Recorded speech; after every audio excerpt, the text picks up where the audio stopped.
Dan kita seakan-akan subhanallah sudah kena dengan hadis baginda Nabi SAW, akan tiba satu zaman nanti di mana tidak ada satupun umatku yang bisa luput dari riba. Masalah riba misalnya. Bukankah sekarang teman-teman sekalian sampai pada tingkat apapun dicicil dan berbunga? Bukankah orang kalau mau beli baju, orang kalau mau beli elektronik, orang kalau mau beli kendaraan, orang kalau mau beli rumah, semuanya dihubungkan dengan masalah riba. Dan ini berbahaya sekali. Riba ini bukan hanya sekedar sesuatu dosa yang seperti zina yang dasarnya besar misalnya. Tapi apa kata Nabi SAW dalam hadis yang sahih riwayat Imam Ahmad? 1 dirham riba lebih berat daripada 36 kali berzina. Bayangkan kalau kita berzina, naudzubillah, sekali, sudah berat hukumannya. Sudah cukup Allah datangkan penyakit kelamin untuk dia sebenarnya. Sudah cukup Allah akan coba dengan bangkrutnya usahanya, ribut dengan istrinya dan suaminya, anaknya jadi sakit dan beragam macam cobaan akan datang. Bagaimana kalau seandainya 36 kali berzina? Padahal 1 dirham, 1.000 rupiah riba. Baik teman-teman sekalian, masih pakai kartu kredit sekarang, memaksakan diri untuk pakai. Apa itu? Dipaksakan untuk menyicil sesuatu. 0% kok Ustaz? Baik 0%. Taib, kalau seandainya Anda terlambat 1 hari saja, bukankah kena bunga 50 rupiah? 50 ribu rupiah? 50 ribu bisa saya jangkau, gaji saya 3 juta. Benar, tapi 50 ribu rupiah kalau kita hubungkan dengan hadis tadi, lebih berat daripada 36 kali berzina. Untuk apa? Kenapa harus paksakan diri melampaui kapasitas? Kenapa kalau tetap pakai kendaraan yang lama dulu sampai dikumpulkan dana supaya kita bisa membeli yang cash? Kenapa kita tidak sabar teman-teman sekalian? Toh perangkat di tubuh kita masih aman. Matanya masih sehat, telinganya masih sehat, kulitnya masih bagus, kakinya masih bagus. Kenapa harus paksakan diri? Sementara memang riba, sebagaimana tadi qari kita membaca ayat Al-Quran yang luar biasa. Allah mengatakan, ya ayyuhalladzina amanu la ta'kulur riba adha'afan mudha'afah.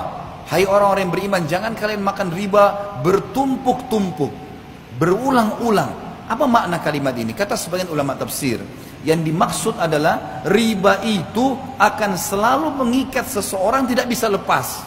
Makanya setiap cicilannya berjalan berapa bulan ditawarkan lagi yang lain, digoda lagi sama syaitan dengan yang lain. Minimal harus ada yang nyantol. Dan 1 dirham riba lebih berat daripada berzina. 36 kali berzina. Allah berfirman dan mengingatkan kepada kita, menjelaskan tentang solusinya. Lalu apa yang saya harus lakukan Ustaz?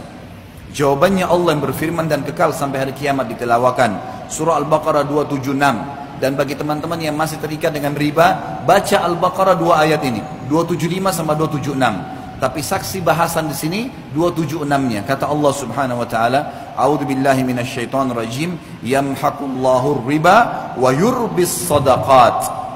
Allah pasti memusnahkan riba dan menyuburkan sedekah. Apa maksudnya memusnahkan riba? Kata para ulama tafsir, yang dimaksud musnah hartanya, hasil riba itu tidak akan bermanfaat buat dia, selalu bermasalah. Beli elektronik akan selalu bermasalah buat dia, beli rumah dari riba akan selalu tidak tenang di dalamnya, terjadi pertengkaran-pertengkaran, makanan minuman yang didapatkan dari hasil bunga riba atau dari riba itu juga akan mendatangkan penyakit-penyakit dan seterusnya.